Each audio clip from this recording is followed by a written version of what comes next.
Hi viewers, welcome to our ఏపీలో ఎలాగో కూటమి గవర్నమెంట్ ఫామ్ చేసి 1 ఇయర్ కంప్లీట్ అయింది, మనకు తెలిసిందే. మరి 1 ఇయర్ పాలన పైన ప్రజలు ఎటువంటి అభిప్రాయాలు వ్యక్తం చేస్తున్నారు, ప్రజల మూడ్ ఏ విధంగా ఉంది? సో వీటన్నిటిని తెలుసుకోవడానికి కేకే సర్వేస్ మనకు ప్రత్యేకంగా చెప్పాల్సిన పని లేదు. ఎలక్షన్స్ కంటే ముందర ఆయన సర్వే ఎటువంటి ఫలితాలను ఇచ్చిందో ఆఖరికి ఎలక్షన్స్ రిజల్ట్స్లో కూడా అటువంటి ఫలితాన్ని ఇవ్వడం చూసాం. సో ఇప్పుడు వాళ్ళు ఒక సర్వే అయితే నిర్వహించడం జరిగింది. మరి ఆ సర్వే ప్రకారం ఏం చెప్తున్నారు ఏపీ ప్రజలు, ఈ కూటమి గవర్నమెంట్ 1 ఇయర్ పాలన ఏ విధంగా ఉందని కంప్లీట్ డీటెయిల్స్ ఈ KK survey CEO Kiran Kondareddy గారు కూడా మనతో పాటు ఉన్నారు. ఆయన మాటలు తెలుసుకునే ప్రయత్నం అయితే చేద్దాం. సార్ నమస్కారం. సార్ నమస్తే అండి. సార్ ఫస్ట్ ఆఫ్ ఆల్ అంటే అసలు విషయంలోకి వెళ్లే ముందు ఒక క్వశ్చన్ అడుగుతాను. కేకే సర్వే ఎలక్షన్స్ కంటే ముందర 160+ సీట్స్ వస్తాయి కూటమికి అని చెప్పినప్పుడు ఎవరు కూడా విశ్వసించలేదు దానిపైన. కాకపోతే రిజల్ట్స్ అదే విధంగా వచ్చాయి. సో ఒక్కసారిగా మీరు కూడా లైమ్ లైట్ లోకి రావడం చూస్తాం కేకే సర్వే మొత్తం. కాకపోతే తర్వాత కొన్ని స్టేట్స్లలో ఎలక్షన్ ఫలితాలు మీరు చెప్పిన విధంగా రాలేదు. సో ఈ విధంగా అప్స్ అండ్ డౌన్స్ అయితే మీలో కూడా ఉండడం చూస్తాం. మరి దీన్ని ఏ విధంగా జస్టిఫై చేస్తారంటే ఇప్పుడు ప్రజల్లో కేకే సర్వే అంటే 50-50 ఉంటుందా అన్న ఒక అభిప్రాయాలు కూడా కొన్ని వెబ్సైట్లలో కూడా రాయడం చూస్తాం. దీన్ని ఎలా జస్టిఫై చేస్తారు? అంటే మనం ఇమీడియట్ గా వచ్చిన ఎలక్షన్స్ మహారాష్ట్ర కంటే హర్యానా కొంచెం ముందు అయింది. బట్ టైం వెచ్చించి ఒక 3 months వరకు స్టడీ చేసి మహారాష్ట్ర హ్యూజ్ 280 చిల్లర నియోజకవర్గాలు, మన ఏపీ కంటే ఇంకా డబల్ దగ్గరగా. బట్ టైం వెచ్చిచ్చి డేటా మీద మనం యాక్యురసీ ఇంకా పెంచుకొని చేసినవన్నీ బాగుంటాయి. మహారాష్ట్ర హ్యూజ్, మీకు ఇక్కడ నాకు వ్యక్తులుగా కూడా అందరూ తెలుసు కాబట్టి ప్రజలు ఎక్కువ మంది కనెక్టెడ్. అక్కడ most of the leaders are well connected. అలాగే హర్యానా ఢిల్లీ చేసాం 1.5-1.8%తో తక్కువ సీట్లు, అంటే అన్ని 75-80 నియోజకవర్గాలు, చిన్న చిన్న నియోజకవర్గాలు కాబట్టి 100 లోపు నియోజకవర్గాలు రెండు కలిపినా కానీ మనకు ఏపీ అంత ఉండదు. ఆడ 1.5-1.8%తో మనకు మిస్ అవ్వడం జరిగింది. అంటే శాతం డిఫరెన్స్తో మనం చెప్పిన దానికంటే సీట్లు తేడా వచ్చాయి. బట్ ఓవర్ ది పీరియడ్ అర్థమైంది ఏంటంటే ఏపీ చూసినా, మహారాష్ట్ర చూసినా, ఇంకోటి చూసినా, ప్లస్ చూసినా, నేను టెక్నికల్గా సాఫ్ట్వేర్ బ్యాక్గ్రౌండ్ నుంచి రావడం జరిగింది. 8 years సాఫ్ట్వేర్లో ఉన్నాను. ఇది ఎవరో మనం ఆర్డర్ ఇస్తే చేస్తున్నాం. ఏది మీరు చేయమని నాకు సర్వే ఆర్డర్ ఇస్తారు, మీకు చేసి పెడుతున్నాం. అట్లా కాకుండా కొన్ని కవర్ చేసి మనం ఓవరాల్గా మనం స్టేట్ మీద గ్రిప్ తీసుకుంటున్నాం. ఇప్పుడు దాకా ఎనీ పొలిటికల్ సినారియోలో ఎనీ డేటా కావాలి అంటే సమ్వన్ హ్యావ్ రిక్వెస్ట్ అనమాట. సింపుల్గా ఎవరు గెలుస్తారు, ఎవరు ఓడతారు అనేది ఎక్కువ డేటా అవసరం లేదు. బట్ ఇట్లా నియోజకవర్గం ఇప్పుడు ఏదైతే పారావిల్లో చేస్తున్నాం, ఇల్లంతా డేటా కావాలంటే హ్యూజ్. ఇప్పుడు మీరు చూసారు ఆఫీస్లో ఎంతమంది చేస్తారు, ఫీల్డ్లో ఒక 800 members దాకా ఉన్నారు, ఆఫీస్లో 50 members దాకా ఉన్నారు. బట్ ఇంత స్ట్రక్చరు ఇర్రెస్పెక్ట్ ఆఫ్ మనకు ఆర్డర్ లేకుండా చేయడం కష్టం అవుద్ది. మరి ఆర్డర్ లేకుండా చేయాలంటే ఎవరికి సేల్ చేస్తాం, ఎవరికి డేటాని ఇచ్చుకుంటాం అనేది పెద్ద question mark. But ready to available data లేదా అన్ని దగ్గర అంటే మీకు ఫుడ్ కావాలంటే డెలివరీ చేసేందుకు రెడీగా ఉన్నాయి, కార్ కావాలంటే రెడీగా ఉన్నాయి, బట్టలు కొనుక్కోవచ్చు, కెమెరాస్ కొనుక్కోవచ్చు, లైట్స్ కొనుక్కోవచ్చు, ఇంట్లో ఉన్న ప్రతి వస్తువు కొనుక్కోవచ్చు, ఏరోప్లేన్ కూడా ఆన్లైన్లో బుక్ చేసుకోవచ్చు. బట్ నాకు as an MLA, as an opposition leader, as an aspirant, నా నియోజకవర్గం ఎలా ఉంది, ఆడ కంప్లీట్ 360 degrees కంప్లీట్ డేటా కావాలి నాకంటే రెడీ టు అవైలబుల్ ఇప్పుడు ఈ క్షణంలో లేదు. ఆ స్పేస్ని కరెక్ట్గా ఫిల్ చేయొచ్చు కదా మనం. ఈ రాదర్ దెన్ ఎలక్షన్స్ వచ్చినప్పుడు ఎవరు గెలుస్తారు, ఎవరు ఓడతారు ఇది కాదు. ప్రజలు ఏం కోరుకుంటున్నారు, నియోజకవర్గం ఏం కోరుకుంటుంది, మండలాల ఆస్పిరేషన్స్ ఉన్నాయి, ఎక్కడెక్కడ ఏం ఇష్యూస్ ఉన్నాయి, అసలు గెలిచిన ఎమ్మెల్యే పనితీరు ఎలా ఉంది, ఆయన ప్రామిస్ చేసినవన్నీ సాల్వ్ చేస్తున్నాడా, కొత్త వాళ్ళు ఎవరెవరి నుంచి వస్తున్నారు, 1, 2, 3, 4, 5, 6 వరకు వెళ్తాం. అంటే గెలిచిన ఎమ్మెల్యే కాకుండా ఇంకెవరి గురించి ఎక్కువ ఆలోచిస్తారు. ఈ కంప్లీట్ 360 degrees చేయడానికి స్కోప్ ఉంది అని ఆలోచించి paravil.com అనే వెబ్సైట్ లాంచ్ చేయడం జరిగింది. దాంట్లో నిన్న మనం ఈరోజు 13వ తారీఖు సాయంత్రం 5:30కి మనం మాట్లాడుకుంటున్నాం. నిన్న ఈ టైంకి కడప, ఇంకోటి అనంతపురం 2 పార్లమెంట్ రిలీజ్ చేసాం. ఫస్ట్ ఎందుకంటే స్టెప్ బై స్టెప్గా కాకుండా ఒకేసారి కాకుండా అన్ని కాకుండా ఒక స్టెప్ బై స్టెప్గా చేద్దామని. ఈరోజు సాయంత్రానికి అంటే 13వ తారీఖు సాయంత్రం లేదా 14వ తారీఖు మార్నింగ్ ఎంటైర్ 52 నియోజకవర్గాల రాయలసీమ రిలీజ్ చేయబోతున్నాం. ఇంట్లో ఎవరైనా పర్చేజ్ చేసుకోవచ్చు, ఏ ఎమ్మెల్యే అయినా, ఆస్పిరెంట్ అయినా, నియోజకవర్గం తెలుసు. ఇప్పుడు కంప్లీట్ యూటర్న్ అయిపోతుంది. లైక్ కేకే కాదు, కేకే సర్వీస్ కాదు, కాన్సెప్ట్ బిల్డ్ చేస్తున్నాం. బట్ ఇది ఆల్రెడీ ఉందా అంటే ఇండియాలో this is the first time anyone is coming forward to do a survey without any orders and do it on their own and ready to available data for anyone. ఇది ఎవరికైనా ఉండే రెడీగా available data. So ఈ మోడ్లోకి evolve అయింది. కష్టాలు సుఖాలు, గెలుపులు ఓటములు పక్కన పెడితే కాన్సెప్ట్ ఎవాల్వ్ అయింది. ఓకే సార్, ఇప్పుడు అసలు విషయంలోకి వచ్చేద్దాం. ఎలాగో కూటమి గవర్నమెంట్ అదే ఇప్పుడు కూటమి గవర్నమెంట్ 1 year ఫామ్ చేసింది, 164 seats వాళ్ళకు ఇవ్వడం జరిగింది. అంటే ప్రజల మూడ్ వాళ్ళ వైపు ఉంది, వాళ్ళని నమ్మారు. ఇప్పుడు ఈ 1 year కూడా ప్రజల నమ్మకాన్ని నిలబెట్టుకునే విధంగానే వాళ్ళ పనితనం ఉందా, లేకుంటే ఏమన్నా మార్పులు వచ్చాయా సార్? మీ సర్వే ఏం చెప్తుంది? అంటే నేను మీకు ఎగ్జాంపుల్ ఇప్పుడు రాయలసీమ చేస్తున్నాను కాబట్టి మీకు రాయలసీమ డేటాతో వస్తుంది, మీ దాన్ని బట్టి ఒక అంచనా వేయచ్చు. ఓకే. ఇది రేపు పొద్దున ప్రతి నియోజకవర్గం వారికి రిలీజ్ చేస్తాం. మనం స్వీట్ షాప్కి వెళ్ళినప్పుడు ఒక స్వీట్ అయితే శాంపుల్గా ఇస్తారు కదా, సో అందుకని ఉరామరిగా సిబిఎన్ కాకుండా కూటమి తరపున ఎవరు గెలిస్తే బాగుంటుంది అన్న రాయలసీమ వరకు మీరు డేటా తీసుకుంటే నారా లోకేష్ గారికి 44.69 వచ్చింది, పవన్ కళ్యాణ్ గారికి 34.58 వచ్చింది, జూనియర్ ఎన్టీఆర్ గారికి 12.26 వచ్చింది, దగ్గుబాటి పురంధేశ్వర్ గారికి 3.26, నారా భువనేశ్వర్ గారికి 5.21. అంటే రాయలసీమ అంటే 4 జిల్లాలండి, చిత్తూరు, అనంతపురం, కడప, కర్నూలు. ఈ 52 నియోజకవర్గాల డేటా కన్సాలిడేట్ వరకు చేసి చూస్తే మనకు 44లో టాప్ పొజిషన్ లోకేష్ గారు ఉన్నారు, 34 పొజిషన్లో 34%తో పవన్ కళ్యాణ్ గారు. కూటమిని ఎవరు లీడ్ చేయాలని అడిగింది అందరినీ, అది వైఎస్ఆర్సీపీ ఉంటారు, టీడీపీ ఉంటారు, కూటమిని ఎవరు లీడ్ చేస్తే బెస్ట్ అన్న దాంట్లో ఇది ఉంది. అనూహ్యంగా జూనియర్ ఎన్టీఆర్ గారికి 12% వచ్చింది ఇక్కడ. ఓకే. సో అదే మీకు who will win the CM candidate in కూటమి after CBN in Pulivendula constituency ఒకటి తీసుకున్నాం ఒకటి. ఒక్క పులివెందుల నియోజకవర్గమే ఇంట్రెస్టింగ్ ఉంటుంది కాబట్టి రాయలసీమ తీసుకుంటే అక్కడ ఇంక్లూడింగ్ అందరూ ఓట్లు వేసిన దాంట్లో పవన్ కళ్యాణ్ గారికి 35.4%, నారా లోకేష్ గారికి 34.9%. అంటే ఇద్దరు ఇంచుమించుగా 34-35% సమానంగానే 1% పవన్ కళ్యాణ్ గారు ఎక్కువ ఉన్నారు. అంటే దీంట్లో వైఎస్ఆర్సీపీ వాళ్ళని అడిగాం, టీడీపీ వాళ్ళని అడిగాం, అందరిని అడిగాం. ఎవరు ఓటేస్తారని కాదు, కూటమిని చంద్రబాబు నాయుడు గారి తర్వాత ఎవరు లీడ్ చేస్తారు అన్న ప్రశ్నకి మోస్ట్ ఆఫ్ ది పీపుల్ అటు పవన్ కళ్యాణ్ గారు టాప్ లో ఉన్నప్పటికీ పవన్ కళ్యాణ్ గారు వర్సెస్ లోకేష్ ఉన్నారు. జూనియర్ ఎన్టీఆర్ గారికి పులివెందుల్లో తీసుకుంటే 23.8% వచ్చింది. మేబీ వైఎస్ఆర్సీపీ ఓటర్స్ ఎక్కువ ఉంటారు కాబట్టి obviously they prefer Lokesh Pawan Kalyan కంటే జూనియర్ ఎన్టీఆర్. మేబీ వాళ్ళతో ఉన్నటువంటి వైరల్ ఉండకపోవచ్చు, మేబీ లీడర్షిప్ గా ఐడెంటిఫై చేసి ఉండొచ్చు, సపోర్ట్ చేసి ఉండొచ్చు. బట్ ఇర్రెస్పెక్ట్ ఆఫ్ దెన్ ఒక్క పులివెందుల నియోజకవర్గంలో 23% రావడం అనేది హ్యూజ్ మార్జిన్, ఏముందో పాలిటిక్స్ లో లేకపోయినా కానీ. ఇక్కడ సిబిఎన్ గారి తర్వాత కూటమిని ఎవరు లీడ్ చేస్తే బాగుంటుందనే ప్రశ్న ఇప్పుడు మనం డిస్కస్ చేసుకోవాలి. సో ఎమ్మెల్యే సాటిస్ఫాక్షన్ ఎవరు, మీరు అడిగిన ప్రశ్నకి యాక్చువల్గా ఇక్కడ వస్తుంది. ఏది ఇన్ని రోజులు అయిపోయింది, ఇన్ని సంవత్సరాలు అయిపోయింది, ఎలా ఉంది ఒక సంవత్సరం తర్వాత అంటే యావరేజ్గా 52 మంది ఎమ్మెల్యేల మీద యావరేజ్ తీసుకుంటే 45.7% సాటిస్ఫాక్టరీగా ఉన్నారు. 100కి 45% సాటిస్ఫాక్టరీ. పర్లేదు, మోడరేట్ అన్న పదానికి 43.2%. ఇది ఇక్కడ డేంజర్ బెల్స్. ఎందుకంటే 100కి వాళ్ళకి పడ్డ దాంట్లో 43.2% యావరేజ్ అన్నారంటే ఎమ్మెల్యే పనితీరు మీద వీళ్ళు అటు మొగ్గచ్చు. రేపొద్దున లేదు సాటిస్ఫాక్టరీ లెవెల్ నుంచి మోడరేట్కి వచ్చి, మోడరేట్ నుంచి డిస్సాటిస్ఫాక్టరీ లెవెల్ వెళ్ళచ్చు. డైరెక్ట్ డిస్సాటిస్ఫాక్షన్ ఇప్పుడే ఈ 1 year తర్వాత 11.1% డిస్సాటిస్ఫాక్షన్ కనబడుతుంది. సార్ మీరు జూనియర్ ఎన్టీఆర్ గారి గురించి ఒకసారి మాట్లాడదాం. ఆయన్ని కూడా ఈ సర్వేలో తీసుకొచ్చారు, కాకపోతే ఆయన పాలిటిక్స్ లో లేరు, అసలు పోటీ చేస్తారు, మళ్ళీ నెక్స్ట్ ఎలక్షన్స్ కి వస్తారు లేదా అసలు ఏమీ తెలియదు. మరి అలాంటి వ్యక్తిని మీరు తీసుకొచ్చి మీరు సర్వేలో ఎందుకు పెట్టారు? దానికి కారణం ఉందా సార్? అంటే మనం కూటమి ఎవరిని లీడ్ చేయాలి అన్న ప్రశ్న ఉంది అనుకోండి, దాంట్లో ఆబ్వియస్లీ సీఎం గారు కాకుండా కాబట్టి obviously first position Lokesh, Pawan Kalyan గారు, పురంధేశ్వరి గారు, భువనేశ్వర్, ఈ 4 ఆప్షన్తో ముందుకెళ్ళాం. ఈ బీజేపీ తరఫున ఎవరు ఉన్నారు, జనసేన, ఎందుకంటే కూటమి అంటే 3 పార్టీలు కాబట్టి. భువనేశ్వర్ గారిని కూడా ఎందుకు ఇంక్లూడ్ జరిగిందంటే ఆబ్వియస్గా మన సౌత్ పాలిటిక్స్ ఏంటంటే వైఫ్ కూడా నెక్స్ట్ లీడ్ చేసే ఆప్షన్ ఉంటుంది కాబట్టి భువనేశ్వర్ గారిని కూడా ఇంక్లూడ్ చేసాం. బట్ మేము సర్వే మొదలు పెట్టిన తర్వాత అక్కడక్కడ అడుగుతున్న ప్రశ్నలు బట్టి జూనియర్ ఎన్టీఆర్ గారు ఆప్షన్ అని చెప్పింది అనుకోండి, అది 1%, 2% పెరిగి చివరికి అది 11% దాకా వెళ్ళింది యావరేజ్గా. అంటే వాళ్ళే ఇన్వాల్వ్ చేస్తారు, వాళ్ళు అడగడంతో ఆబ్వియస్లీ వాళ్ళు అడగడంతో ఆప్షన్ మనం ఓపెన్ చేయడం ఏంటంటే యాప్లో ఒక ఆప్షన్ యాడ్ చేయడం ఈజీ. బట్ ఆప్షన్ యాడ్ చేయాల్సిన ఉద్దేశం ఏంటంటే పీపుల్ ఆర్ ఆస్కింగ్. ఇప్పుడు మీరు రెస్టారెంట్ ఓపెన్ చేసి కొంతమంది పెరుగన్నం ఆర్డర్ చేస్తున్నారు అనుకోండి, లేదన్నాను కదా, రోజుకి 10 మంది వస్తున్నారు అనుకోండి ఆర్డర్ చేసిన, కొంచెం పెరుగన్నం కూడా తీసి పెడతారు కాస్త. చికెన్ బిర్యానీ పెట్టాల్సిన అవసరం లేదు అందరికి. ఓకే. సో కూటమి ఇప్పుడు ఫ్యూచర్ లో అటు లోకేష్ గారికి, పవన్ కళ్యాణ్, ఎందుకంటే ఇప్పుడు జూనియర్ ఎన్టీఆర్ గారు అయితే ఉండరు, ఇప్పటి వరకు అయితే వచ్చే పరిస్థితి కనబడట్లేదు. సో లోకేష్ గారికి, పవన్ కళ్యాణ్ గారికి మధ్య పోటీ ఉండబోతుందా? ఆ విధంగా అయితే ఎవరు ముందంజ ఉన్నారు? 100% ఇద్దరి మధ్య పోటీ ఉంటుందండి సిబిఎన్ గారి తర్వాత అనగానే. ఎందుకంటే obviously most of the TDP running with Lokesh గారు.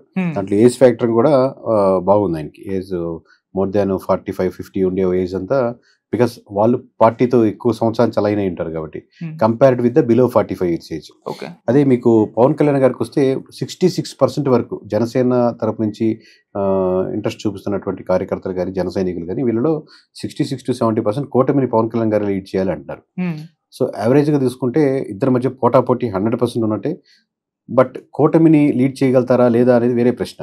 ఎందుకంటే సిబిఎన్ గారికి ఉన్నటువంటి సెంట్రల్ కమ్యూనికేషన్ కానీ స్టేట్ కమ్యూనికేషన్స్ కానీ ఉంటాయా లేదనేది లోకేష్ గారికి ఉంటాయా, లేదా పవన్ కళ్యాణ్ గారికి ఎక్కువ ఉంటాయా తక్కువ ఉంటాయి, లేదా పవన్ కళ్యాణ్ గారిని ముందుకు పెడితే టీడీపీ మద్దతు ఇస్తారా, లేదా టీడీపీ లోకేష్ గారిని ముందు పెడితే జనసైనికులు నిజంగా మద్దతు ఇస్తారా, లేదా నెక్స్ట్ టైం ఎన్ని సీట్లు ఇస్తారు, 21 కంటే లాస్ట్ టైం యాక్సెప్ట్ చేశారు, ఈసారి 21కి యాక్సెప్ట్ చేస్తారా, పవన్ కళ్యాణ్ గారు యాక్సెప్ట్ చేస్తారా, ఎన్ని సీట్లు అనేది ఇట్స్ లాంగ్ టర్మ్. అంటే పవన్ కళ్యాణ్ గారేమో 10 సంవత్సరాలు సీఎంగా చంద్రబాబు నాయుడు గారే ఉండాలి అని ఆయన కూడా కోరుకున్నారు, అసెంబ్లీలో కూడా ఆయన మాట్లాడడం చూస్తాం. సో దానిపైన ప్రజలు ఏ రకంగా అభిప్రాయపడుతున్నారు అంటే, ఇప్పుడు జనసేన వాళ్ళు ఉంటారు, వాళ్ళకు పవన్ కళ్యాణ్ గారే సీఎం కావాలని వాళ్ళు కోరుకుంటూ ఉంటారు. సో పవన్ కళ్యాణ్ గారేమో ఇటువంటి కామెంట్స్ చేస్తారు, మరి దీని పట్ల వాళ్ళు ఏ రకంగా రియాక్ట్ అవుతున్నారు? ఇప్పుడు దాకా మన దేశంలో అందరూ అన్ని పార్టీలని అబ్జర్వ్ చేస్తూ ఉంటారు. ప్రధానంగా చూసినా సెంట్రల్లో కాంగ్రెస్ కానీ బీజేపీ కానీ అట్లీస్ట్ బీహార్లో కొన్ని పార్టీలు కానీ అట్లీస్ట్ కొన్ని పార్టీలు వింటూ ఉంటారు, శివసేన కానీ లేకపోతే ఇట్లా అట్లీస్ట్ అంతా పొలిటికల్ నాలెడ్జ్ లేకపోయినా ఏపీ వరకు, సౌత్ ఇండియా వరకు, డిఎంకే వరకు, ఏడీఎంకే వరకు ఎనీ నాయకుడు, అది బీఆర్ఎస్లో ఉన్న నాయకుడైనా సరే, లేకపోతే ఎంఐఎంలో ఉన్న నాయకుడైనా సరే, లేకపోతే బీఎస్పీలో ఉన్న నాయకుడు, ఎనీ పార్టీలో ఉన్న నాయకుడు ఆబ్వియస్లీ ఆ పార్టీని లీడ్ చేసిన అధ్యక్షుడి మీద అంటిల్ అన్లెస్ తనకి ఇంటర్నల్గా డిస్కషన్స్ ఏం ఆడుకుంటారు పక్కన పెడితే ఆ కాన్ఫిడెన్స్ చూపించకపోతే కూటమి ఫార్ములేషన్ ఫామ్ అవ్వదు. నాయకుడికి కొన్ని డౌట్లు అంటే ఇప్పుడు ఏ మాత్రం రప్చర్, ఒక మాట రప్చర్ కన్నా సరే కింద కార్యకర్త వరకు ఆ డివైడ్ వెళ్ళిపోతూ ఉంటారు. సో అంటిల్ అన్లెస్ మన మధ్య ఉన్న పొరపత్యాలు మన ఇద్దరం లీడ్ చేస్తుంటే కంపెనీని, మన ఇద్దరి మధ్య రూమ్లో కూర్చొని పొరపత్యాలంటే మన ఇద్దరం 1-to-1 డిస్కస్ చేసుకుంటాం, బయటకు వెళ్తే మనం బాగానే ఉండాలి. So they have to show the confidence towards each other. Okay sir. And కూటమి ఇది ఎప్పుడైనా చీలిపోయే అవకాశం ఉందని చెప్పేసి ఒక రకంగా ఎలక్షన్స్ ముందు నుంచి ఎలక్షన్స్ తర్వాత కూడా ఒక ప్రచారం అయితే జరిగింది. అంటే దీని పట్ల ప్రజలు ఏ రకంగా అభిప్రాయపడుతున్నారు అంటే, కూటమి చివరి వరకు 5 సంవత్సరాలు ఉంటుందా, మళ్ళీ కూటమి గవర్నమెంటే అంటే కూటమి కట్టే వాళ్ళు పోటీలో దిగుతారా, సో ఎటువంటి అభిప్రాయాలు వ్యక్తం అవుతున్నాయి వీళ్ళ పట్ల? వైఎస్ఆర్సీపీ వైపు ఉన్న వాళ్ళంతా ఆబ్వియస్లీ కూటమి ఉండకూడదు అనేదే కోరుకుంటారు. ఎందుకంటే కూటమి ఉంటే వాళ్ళ బలం పెరుగుద్ది, మనకి ఇంకా డెసిడ్ ఉండేది. కూటమిలో ఉండి పాజిటివ్ ఉండేవాళ్ళు కూటమి ఉండాలి, ఇలాగే ఉండాలి అనుకుంటారు. ఆబ్వియస్గా దీంట్లో కిందకి డౌన్ వచ్చేసరికి ఏమవుతుందంటే కార్యకర్తల మధ్య కలిసి పనిచేయడం కానీ, ముందుకెళ్ళేదానికి ఆస్కారం కానీ అది ఎక్కువ డిఫరెన్స్ తీసుకొస్తా ఉంది. 1 year కనబడే కొద్ది ఫస్ట్లో అంతా, ఎందుకంటే మీరు జనసేన కార్యకర్త, ఇంకో టీడీపీ కార్యకర్త, ఇక్కడైతే విలేజ్లో పనిచేయాలంటే మీకు పేరు వచ్చేస్తుంది, ఆయనకు ఉంటుంది, ఆయనకి పేరు వచ్చేస్తుంది, మీకు ఉంటుంది, మీరు ఆయన పర్మిషన్ కోసం వెయిట్ చేస్తుంటారు, ఆయన ఎమ్మెల్యే గారి పర్మిషన్ కోసం వెయిట్ చేస్తుంటారు. ఎమ్మెల్యే గారు టీడీపీ అయితే టీడీపీ వాడికి సమర్థిస్తారు, జనసేన వాడితే జనసేన సమర్థిస్తారు. అన్న నేను ట్రై చేస్తున్నాను, నాకు ఊళ్ళో సరైన గుర్తింపు రావట్లేదని మీరు కంటిన్యూస్గా అడ్రస్ చేస్తూ ఉంటారు. దీన్ని ఈ స్ట్రక్చర్ని, ఈ గ్యాప్స్ని ఫిల్ చేసే మెకానిజం లేదు కూటమిలో, అక్కడ బాగా ఇబ్బంది పడుతుంది. అండ్ ఒకవేళ ఇప్పుడు జనసేన అంటే ఇప్పుడు చిన్న పార్టీగానే ఉంది, కూటమి కట్టింది, సో వాళ్ళు కూటమి కట్టకపోయినా వాళ్ళకు క్యాండిడేట్స్ పోటీ చేయడానికి లేరు. ఇప్పుడు వాళ్ళు ఏ విధంగా స్ట్రక్చర్ని అంటే డెవలప్ చేసుకుంటూ వస్తున్నారు, వచ్చే నాటికి అంటే కూటమిలో ఉంటారా, సీట్లు పెంచుకొని పోటీ చేస్తారా, లేకుంటే స్పెషల్గా పోటీ చేసే ఛాన్సెస్ గ్రౌండ్లో ఆ విధంగా ఉందా సార్? చిన్న పార్టీ పెద్ద పార్టీ ఉండదండి. కూటమి కట్టాక ఒకరి అవసరం ఒకరికి ఇద్దరికీ ఉంటుంది. అది బీజేపీ కావచ్చు, జనసేన కావచ్చు, లేకపోతే ఇంకో చిన్న పార్టీ కావచ్చు, అది 2 పార్టీలు. అది 10-80, 90-10 లేకపోతే 50-50 అనేది ఎందుకంటే ప్రతి ఓటు మ్యాటర్స్. ఇప్పుడు ఇద్దరికి వచ్చిన ఓట్ బ్యాంకింగ్ 60-40 అనుకున్నాం రౌండ్ ఫిగర్. 10% పుల్ చేయగలిగితే ఇద్దరు సమానం అయిపోతారు. 5% డ్రాప్ అయితే ఆల్మోస్ట్ 70-50 సీట్లు తేడా వచ్చేస్తాయి. సో ప్రతి ఓటు, ప్రతి పర్సంటేజ్ ఆఫ్ ఓట్ బ్యాంకింగ్, ప్రతి ఎమ్మెల్యే ఒక ఇంపార్టెంట్ ఉండాలా అనేది ఇంకా లాంగ్ టర్మ్ డిసిషన్. బట్ కార్యకర్తల మధ్య డిఫరెన్స్ తీసుకొస్తా ఉంది బాగా. అంటే ఇప్పుడు డెవలప్ అవుతుందా జనసేన పార్టీ, ఏ రకంగా వాళ్ళకు పెరుగుతుంది? ఓన్లీ జనసేన తీసుకుంటే మటుకు ఇమేజ్ బిల్డింగ్లో, లేదా పవన్ కళ్యాణ్ మీద కాన్ఫిడెన్స్లో, లేదా రైట్ పర్సన్ అయితే అని చెప్పి దాంట్లో ఆబ్వియస్గా గ్రోత్ కనపడుతుంది. అట్ ది సేమ్ టైం ఆయన గ్రో అవుతున్నారు కానీ స్ట్రక్చర్ గ్రో అవ్వట్లేదు. స్ట్రక్చర్ అంటే ఓన్లీ కమిటీలు వేసేయడం కాదు, దానికి స్ట్రక్చర్ మీరు ఇక్కడ మీరు నాకు చెప్పిన ఎగ్జాంపుల్ లాగా మీరు ఒక పని చేయాలంటే వేరే వాళ్ళ పర్సంటేజ్ కోసం, లేదా వేరే వాళ్ళ పర్మిషన్స్ కోసం వెయిట్ చేయాల్సి వస్తుంది. లేకపోతే ఎవరైనా జాయిన్ అవ్వాలనుకున్నా ఆ స్ట్రక్చర్లో ఇమీడియట్గా ముందుకు వెళ్ళట్లేదు. ఆ స్ట్రక్చర్ బిల్డ్ చేస్తే మీరు 21 ఫ్లోర్లో ఆగిపోరు కదా. రేపు 40 సీట్లు, 50 సీట్లు, 70 సీట్లు, ఏదో మనసులో ఒక నెంబర్ ఉంటుంది కదా, ఒక నెంబర్ వెళ్ళాలని. సో ఆ స్ట్రక్చర్ బిల్డ్ చేయాలంటే పునాదులు కూడా అంత గట్టిగా పడాలి. పునాదులు పడ్డం అంటే ఓన్లీ పవన్ కళ్యాణ్ ఒకటే కాకుండా విలేజ్ వరకు అది వెళ్ళాలి. విలేజ్లో వ్యక్తులు లేరా, ఫ్యాన్స్ లేరంటే లేని విలేజ్ లేదు జనసేనకి. బట్ స్ట్రక్చర్ ఉండాలి అంటే స్ట్రక్చర్ వేరు. ఓకే. మద్దతు అంటే యూఎస్ నుంచో డబ్బులు పంపించవచ్చు, లేకపోతే పార్టీ ఫండ్ పంపించవచ్చు, లేకపోతే నేను జనసేనకు ఓటైన వీడియో చేయొచ్చు, సపోర్ట్ చేయొచ్చు. బట్ స్ట్రక్చర్ ఏంటంటే గెలిచాక స్ట్రక్చర్ అవసరం అవుతుంది. గెలిచేదానికి కూడా అవసరమే. బట్ గెలిచాక మోర్ ప్రామినెంట్ గా ఆ స్ట్రక్చర్ లో నేను ఈ బూత్ లెవెల్ ఇన్ఛార్జ్ని, ఈ booth I'm whole and soul responsible. నేను జాయిన్ అవ్వాలన్నా, ఇంకో జాయిన్ చేయించుకోవాలని నా టార్గెట్ ఇది. ఇంకో 40 మంది ఎలా జాయిన్ చేయించుకోవాలి, మేమంతా కలిపి మండల కమిటీలో ఎవరు ఉంటారు, మండల కమిటీలు ఏంటి, మండల కమిటీ రిప్రజెంటింగ్ ద నియోజకవర్గ కమిటీ, నియోజకవర్గ కమిటీ రిప్రజెంటింగ్ ద జిల్లా కమిటీ, జిల్లా కమిటీ అదే జోనల్ గా డివైడ్ చేసుకోవాలి. జోనల్ నుంచి జోనల్ హెడ్స్ ఎవరైతే ఉన్నారో అది స్టేట్ కి ఉండాలి, స్టేట్ ని అండ్ పవన్ కళ్యాణ్ లీడ్ చేయాలి. ఈ స్ట్రక్చర్ అంతా కరెక్ట్ గా ఉంటే ప్రాపర్ గా ఉంటుంది. ఇష్యూస్ వస్తుంటాయి, బట్ ఇష్యూస్ ఎక్కువ ఉండి స్ట్రక్చర్ తక్కువ ఉండకూడదు. ఓకే. అంటే 1 year లో అంతగా డెవలప్ చేసుకోలేదు, ఇప్పుడు 4 years లో మరి చేసుకునే ప్రయత్నం చేయాలి. థియరిటికల్ గా కాదు, ప్రాక్టికల్ గా చేయాలి. ఇప్పుడు మీరు ఏ పవన్ కళ్యాణ్ గారు చేసింది ఇవన్నీ వర్కౌట్ అవుతాయి, బట్ స్ట్రక్చర్ గా చేసింది మోర్ స్ట్రెంత్ అని వస్తుంది. పవన్ కళ్యాణ్ గారు చెప్పారు కాబట్టి వీళ్ళు చేస్తున్నారు. వీళ్ళు చేస్తున్న స్ట్రక్చర్ పెరిగితే మోర్ ఆర్గనైజ్డ్ వేరుగా మోర్ ప్రాపర్ గా జరుగుతుంది, సిస్టమ్ బిల్డ్ అవుతుంది. సరే, ఇక పవన్ కళ్యాణ్ గారి గురించి ఒకసారి మాట్లాడదాం. 10 సంవత్సరాల తర్వాత ఆయన పార్టీ 100% రిజల్ట్స్ అయితే సాధించింది. మరి ఇప్పుడు పవన్ కళ్యాణ్ గారు అటు మినిస్టర్ గా ఉన్నారు, డిప్యూటీ సీఎం గా కూడా ఉన్నారు. మరి 1 year పాలనలో ఆయన పట్ల ఎటువంటి అభిప్రాయాలు వ్యక్తం అవుతున్నాయి ప్రజలు? అంటే ఆయన్ని అంటే 100% వచ్చిందా, ఆయనకు సీట్లు వచ్చినట్టే ఆయన పాలనకి, లేకుంటే ఇంకేమన్నా మైనస్ వచ్చిందా సార్? ఎలా ఉంది ఆయన ఓన్లీ పవన్ కళ్యాణ్ గారి విషయం? ఓన్లీ పవన్ కళ్యాణ్ గారి పేషీ కానీ అది సెక్రటరియట్ లో వాళ్ళకు ఉన్నటువంటి సిస్టమ్ కానీ చుట్టుపక్కల ఉండే వ్యక్తుల గారి మీద పాజిటివ్ ఒపీనియన్ అండి. ఫైల్స్ అయితే ఫాస్ట్ గా మూవ్ చేస్తున్నారు, ఎక్కువ డిలే ఉండట్లేదు. కంపారిటివ్లీ వేరే మినిస్ట్రీస్ తో పోలిస్తే పవన్ కళ్యాణ్ గారి మినిస్ట్రీ మీద చాలా ఏమంటారు అలిగేషన్స్ కానీ, అంటే నేను ఇంకా మోర్ ఇన్ డెప్త్ చెప్పాలంటే అవి తక్కువనే comparatively. At the same time MLA గారు వాళ్ళ తరఫున గెలిచిన 21లో 4-5 ఎమ్మెల్యేల మీద వ్యతిరేకతగా ఉంది. బాగా కరప్షన్ ఛార్జెస్ ఉన్నాయి, ఇష్యూస్ ఉన్నాయి, గ్యాప్స్ ఉన్నాయి. కొంతమంది అపోజిషన్ వాళ్ళతో ఒక పర్సంటేజ్ అవగాహనలతో ఉన్నారని ఈ నియోజకవర్గాలు ఎక్కువ వస్తున్నాయి. మీరు ఎప్పుడైనా కానీ ఇది 2 చక్రాల వాహనం లాంటిదండి. పవన్ కళ్యాణ్ గారి చక్రం ఎలా ఉంటుందో స్ట్రక్చర్ కూడా అలాగే ఉండాలి.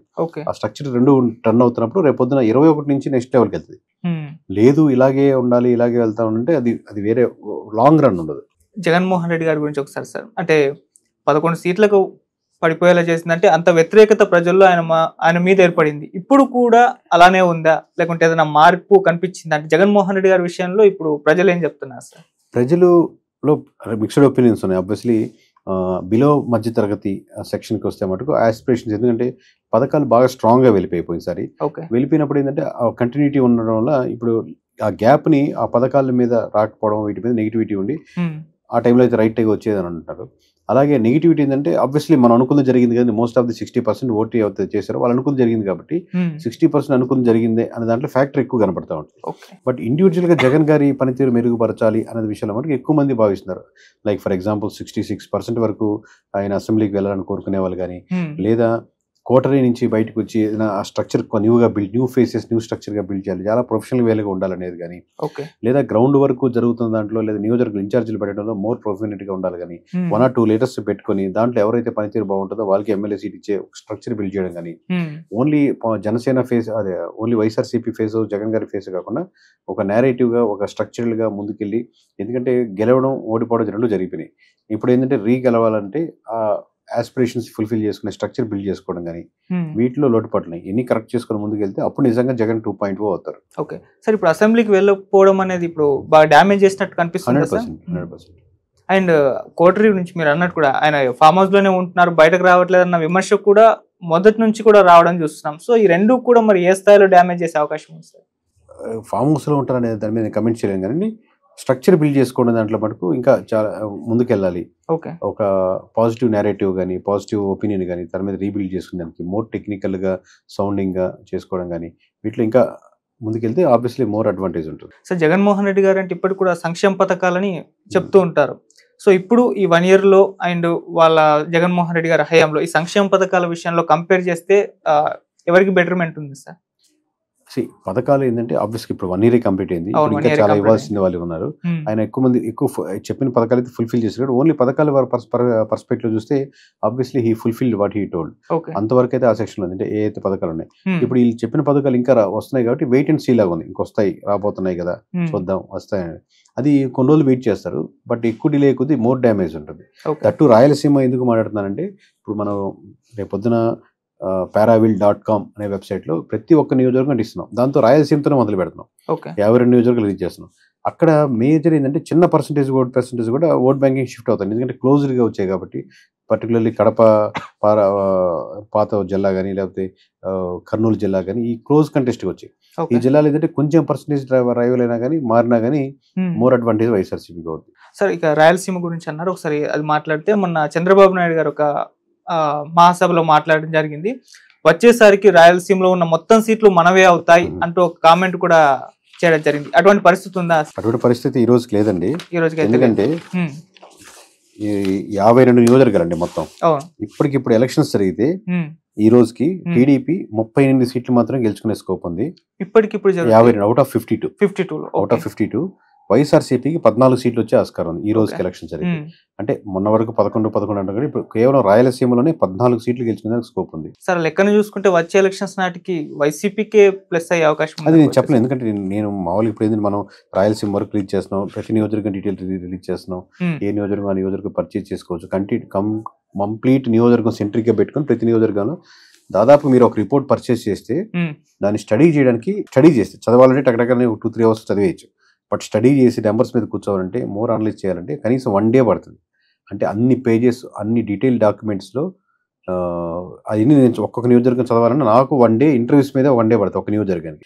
175 రోజులు అంటే చూడండి అంత డేటా మనం ప్రొవైడ్ చేసి ఇంతమంది ప్రొవైడ్ చేసాం. అది తర్వాత ఎంత బిల్డ్ చేస్తుంది రీబిల్డ్ చేస్తుంది అనేది ప్రతి 3 నెలలకి ప్రతి 6 నెలలకి మనం చెక్ చేసుకోవాలి. ఈ కాన్సెప్ట్ పారావీల్ అనేది ఇండియా వైడ్గా చేస్తున్నాం అండి, నాట్ ఓన్లీ ఏపీ. రానున్న 2-3 సంవత్సరాల్లోనే ఈ 4000 నియోజకవర్గాలు కంప్లీట్ చేయాలని టార్గెట్తో కంప్లీట్ చేస్తాం. రేపు కమింగ్ బీహార్ స్టార్ట్ చేస్తున్నాం, తెలంగాణ స్టార్ట్ చేస్తున్నాం. కమింగ్ నవంబర్ కల్లా తెలంగాణ కంప్లీట్ చేయాలని. నెక్స్ట్ ఇయర్ ఏప్రిల్ మేలో తమిళనాడు ఎలక్షన్స్ ఉన్నాయి. బీహార్, తమిళనాడు, తెలంగాణ, వెస్ట్ బెంగాల్ ఈ 4 నెక్స్ట్ ఫేజ్లోకి వెళ్తున్నాం. బట్ లాంచ్ వచ్చేసి ఏపీతో స్టార్ట్ చేసాం. సరే, అలాగే మీరు ఎమ్మెల్యేల పనితీరు గురించి కూడా మాట్లాడారు. 45% బాగుంది అని చెప్పారు. 40+ అలా పర్లేదు అన్నట్టుగా. ఇది పాజిటివ్ రిపోర్ట్ అయినా సార్ కూటమికి? 100% పాజిటివ్ రిపోర్ట్, నెగిటివ్ రిపోర్ట్ అని వాళ్ళు తీసుకునే బట్టి ఉంటుంది. ఇప్పుడు మేము ఒక స్కాన్ చేసాం అనుకోండి, మీకు కొన్ని ఇష్యూస్ చెప్పాం, మీలో ఇవి ఉన్నాయని కరెక్ట్ చేసుకుంటే బాగుంటుందని. పాజిటివ్ ఏంటంటే మీరు ఐడెంటిఫై చేశారు చాలా ఎర్లీగా. కరెక్ట్ చేసుకోవచ్చు. ఏ నియోజకవర్గంలో ఏదో ఉందని, ఏ ఎమ్మెల్యే కావచ్చు, ఆస్పిరెంట్ కావచ్చు, ఇంకోరు ఓడిపోయిన వాళ్ళు గెలిచిన కరెక్ట్ చేసుకోలేదు అనుకోండి, అది వాళ్ళ కర్మ. మనం చెప్పడం వరకే మన బాధ్యత. ఇప్పటి వరకు ఎమ్మెల్యే సాటిస్ఫైడ్ లెవెల్లో 45.7% ఉంది. మోడరేట్ గా ఉండేవాళ్ళు 43. ఇది మనం రాయలసీమ కలిపి మాట్లాడతాం. 43.2% ఉంది. డిస్సాటిస్ఫాక్షన్ రాయలసీమ బెల్ట్ లో గెలిచిన నియోజకవర్గాల్లో ఎమ్మెల్యేల్లో 11% ఓట్ బ్యాంకింగ్ వాళ్ళు డిస్సాటిస్ఫాక్టరీగా ఉన్నారు. సో ఎంతో కొంత దీంట్లో వైఎస్ఆర్సీపీ టీడీపీ పక్కన పెడితే ఎంతో కొంత కోల్పోతున్నారు ఓటింగ్ బ్యాంక్. మీకు రాయలసీమలో ప్రతి పర్సంటేజ్ వాల్యుబుల్. ఎవ్రీ 1%కి ఒక సీటు వెళ్ళిపోతూ ఉంటుంది. ఒకటి ఇంకా ఎక్కువ కూడా వెళ్ళిపోవచ్చు అట్లాగా. సార్ ఇప్పుడు ఓన్లీ రాయలసీమ చెప్పారు. ఒకవేళ అజ్యూమ్ చేసుకుని ఓవరాల్ స్టేట్ వైజ్ చూసుకుంటే ఇప్పటికిప్పుడు ఎలక్షన్స్ జరిగితే ప్రస్తుతానికి అయితే రాయలసీమ రిలీజ్ చేస్తున్నాం ఈ రోజు రేపు కాబట్టి ఎంటైర్ ఆంధ్రప్రదేశ్ ని 175 మనం paravil.com అప్లోడ్ చేశాక అప్పుడు మళ్ళీ కూర్చుందాం. అదేంత 2-3 రోజుల్లో రిలీజ్ చేస్తున్నాం. ఎందుకంటే ఈ రోజు రేపు రాయలసీమ రిలీజ్ చేస్తున్నాం. Maybe Sunday or Monday Kosta release చేస్తాం. ఉత్తరాంధ్రలో కలిపి 170 నియోజకవర్గాలు మేబీ మండే ఆర్ ట్యూస్డే కల్లా కంప్లీట్ ప్రాసెస్ అయిపోద్ది. సార్ ఇంకోటి, ఇప్పుడు స్టేట్ లో మనం చూస్తున్నాం వైసీపీ నేతల అరెస్టులు జరుగుతూ వస్తున్నాయి. సో వీటిపైన ప్రజలు ఎలా తీసుకుంటున్నారు వాటిని? అంటే కక్షపూరితంగా అని చెప్పేసి వాళ్ళు పోర్ట్రే చేసే ప్రయత్నం వైసీపీ నుంచి జరుగుతుంది. లేదు వీళ్ళు ఈ విధంగా చేశారు అందుకే వీళ్ళకు లీగల్ గా వెళ్తుందని వీళ్ళు చెప్తున్నారు. ప్రజలు ఏ విధంగా తీసుకుంటున్నారు సార్ వాటిని? ప్రజలు ఎప్పుడు మామూలుగా అధికారం రాకముందు లేదా పోటాపోటీగా ఉన్నప్పుడు ఎలక్షన్స్ అప్పుడు సొంత అన్నదమ్ములు, సొంత బావమరుదులు, సొంత అక్క తమ్ముళ్ళు కూడా డివైడ్ అవుతూ ఉంటారు. పార్టీల పరంగా, వీధుల పరంగా, మండలాల పరంగా డివైడ్ అవుతూ ఉంటారు. ఒక్కొక్కరు ఒక నాయకుడి పరంగా డివైడ్ అవ్వచ్చు. మీకు జనసేన ఉండొచ్చు, ఇంకో టీడీపీ ఉండొచ్చు, వైసీపీ అట్లాగా. బట్ ఎలక్షన్స్ అయిపోయిన తర్వాత వాళ్ళు కలిసిపోతారు. వాళ్ళు కలిసిపోయి నాయకుల మధ్య విభేదాల మీద చిన్న చిన్న రప్చర్ ఉంటుంది. వాళ్ళు కోరుకునేది రెడ్ బుక్లు కాదు, గ్రీన్ బుక్స్. ఏ మండలంలో ఎటువంటి డెవలప్ చేశారు, ఎన్ని సీట్లు వచ్చాయి, ఎంతమందికి జాబ్స్ వచ్చాయి, ఏ కుటీర పరిశ్రమలు కొత్తగా వచ్చాయి, ఎంత స్కేలబిలిటీ పెరిగింది, వాళ్ళు చేసే బిజినెస్ లో లాభదాయకంగా ఉన్నాయి, ఎంత ల్యాండ్ రేట్స్ పెరిగినాయి, లేదా ప్లాట్లు అమ్మేవాడు కొనేవాడు ఎంత సాటిస్ఫాక్టరీ ఉన్నారు, ఎమ్మెల్యేల పనితీరు ఎలా ఉంది.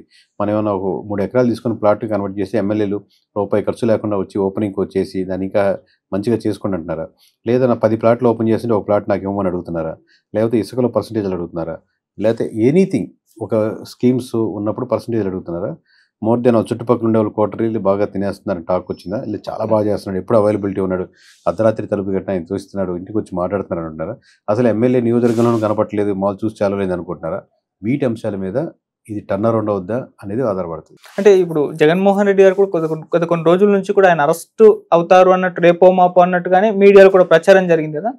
మరి జగన్మోహన్ రెడ్డి గారు అరెస్ట్ అవుతే చంద్రబాబు నాయుడు గారు అరెస్ట్ అయినప్పుడు వచ్చిన సింపతి ఈయనకు కూడా వస్తుందా?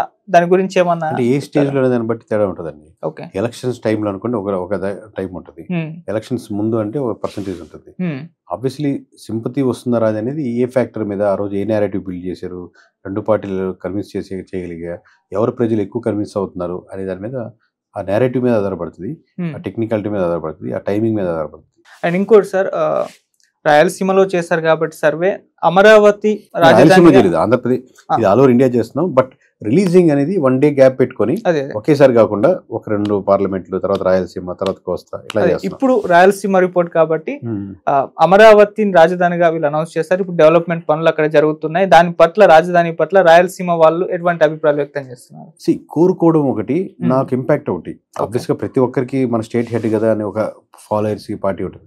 బట్ ఎవ్రీడే మామూలుగా ఇర్రెస్పెక్ట్ ఆఫ్ విజయవాడ, గుంటూరు పక్కన పెడితే మిగతా ఇప్పుడు మీరు అటెండెడ్ శ్రీకాకుళం తీసుకున్నా, ఇటు హిందూపూర్ తీసుకున్నా, ఇంకోటి వీళ్ళకి ఎవ్రీడే యాక్టివిటీస్లో బెనిఫిట్స్ వస్తుంటారు. డిస్కషన్ పాయింట్స్లో అమరావతి మీద ఇది బెస్ట్ అది బెస్ట్ అని ఉండొచ్చు. బట్ ఎవ్రీడే ఏంటి, మీకు దగ్గరలో ఉన్న హాస్పిటల్ మెరుగుపడిందా, మీ రోడ్లు బాగున్నాయా, డిగ్రీ అయిపోగానే మనవాడికి జాబ్ వచ్చిందా లేదా, ఎమ్మెల్యే అవైలబిలిటీ ఉన్నారా లేదా, ఇష్యూస్ ధరలు తగ్గుదరలు వస్తున్నాయి లేదా, చిన్న దగ్గరలో ఉన్న హిందూపూర్లో 4 కంపెనీలు వచ్చాయి, ఒక్కో దాంట్లో 4,000 మంది పనిచేస్తున్నారు, ఇక్కడ 16,000 మందికి ఉద్యోగాలు వచ్చాయా లేదా, ఇలాంటి ఆస్పెక్ట్స్ మీద ఎక్కువ ఇంపాక్ట్ ఉంటుంది.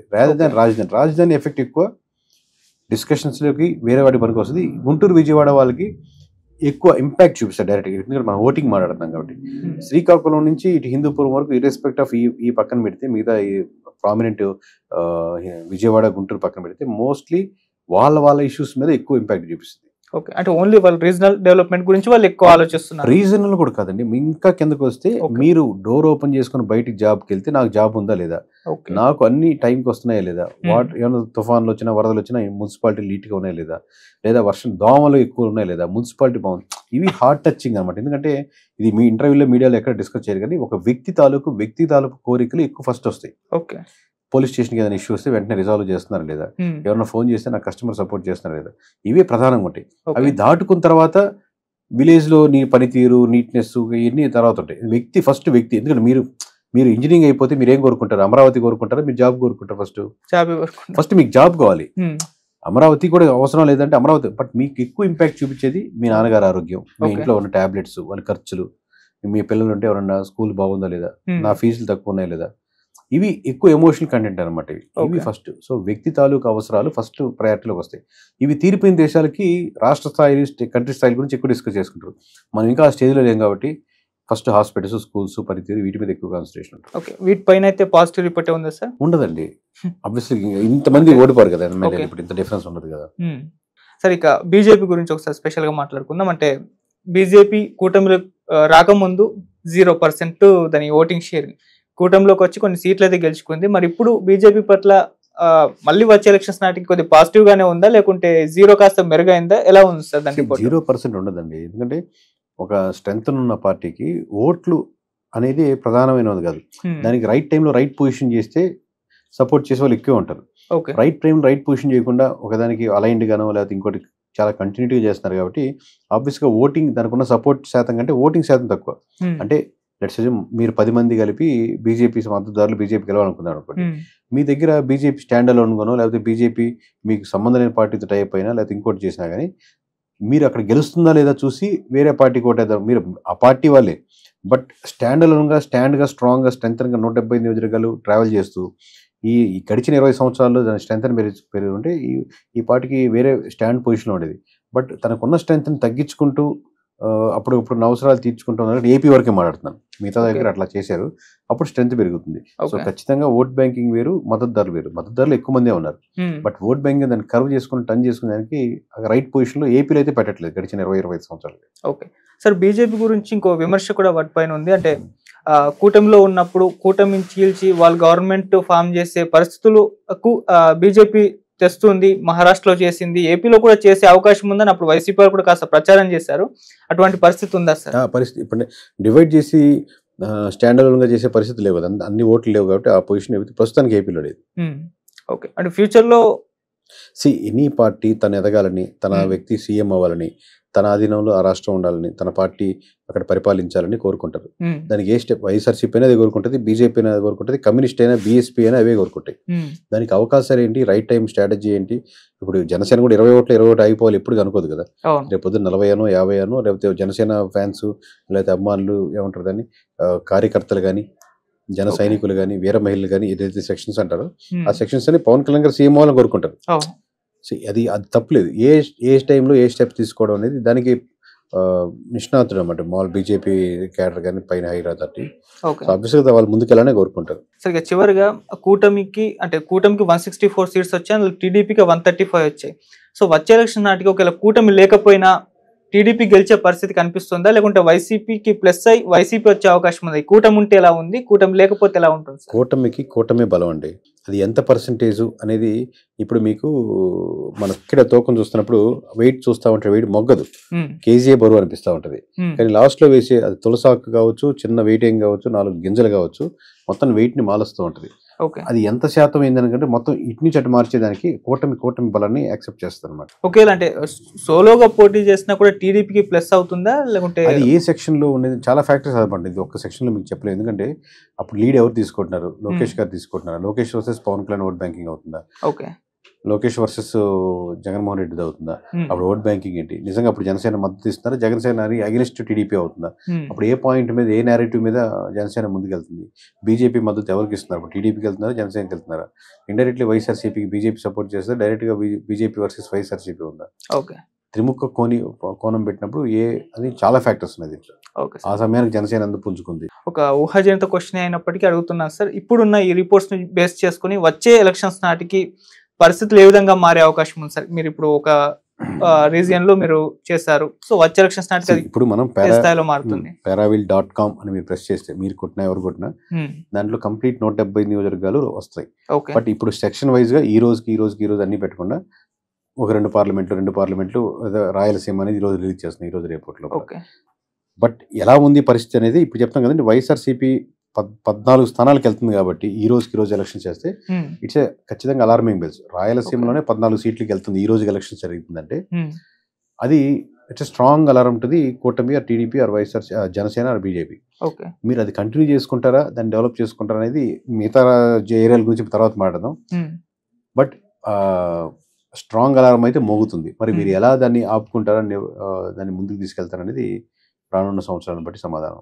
ఓకే, చివరిగా సార్ మీ రిపోర్ట్ పట్ల అంటే కూటమి నుంచి ఎవరన్నా పొలిటికల్ లీడర్స్ స్పందించారా? మీకు పర్సనల్ గా ఏమన్నా మీ రిపోర్ట్స్ బాగున్నాయి? పాజిటివ్, చాలా బాగుంది. నిన్న ఈవినింగ్ 8 o'clock మనం 2 పార్లమెంట్ రిలీజ్ చేయడం జరిగింది. ఒకటి కడప పార్లమెంటు, 2 అనంతపురం పార్లమెంట్. ఈ 2 పార్లమెంట్ నుంచి చాలా పాజిటివ్ రెస్పాన్స్ వచ్చింది. చూసిన వాళ్ళు కూడా నాకు కొంతమంది మాట్లాడారు, కొంతమంది జోనల్తో మాట్లాడారు. నేను ఆల్మోస్ట్ అందరితో మాట్లాడుతున్నాను, 1 by 1 మాట్లాడుతున్నాను. ఇంట్రెస్ట్ మధ్యలో గ్యాప్ దొరకట్లేదు. సో మాక్సిమం 98-99% రిపోర్ట్ బాగుంది అన్నారు. అంటే వ్యక్తులు కాదు, రిపోర్ట్ చూసామండి, చాలా బాగుంది, ఈ చిన్న కరెక్షన్స్ ఉంటే బాగుండేది అని అంటున్నారు. మోస్ట్ ఆఫ్ ది, ఎందుకంటే ఇది కూర్చొని స్టడీ చేస్తే ఖచ్చితంగా 1 day స్టడీ చేయాలి. అంత హ్యూజ్ డేటా వాళ్ళకి ఇచ్చేసాం. దాన్ని రకరకాల అనలిటిక్స్ పెట్టి డేటా పెట్టి ఎలా ఉంది అని చెప్పి మొత్తం మనం స్టడీ చేసిన మొత్తం అంతా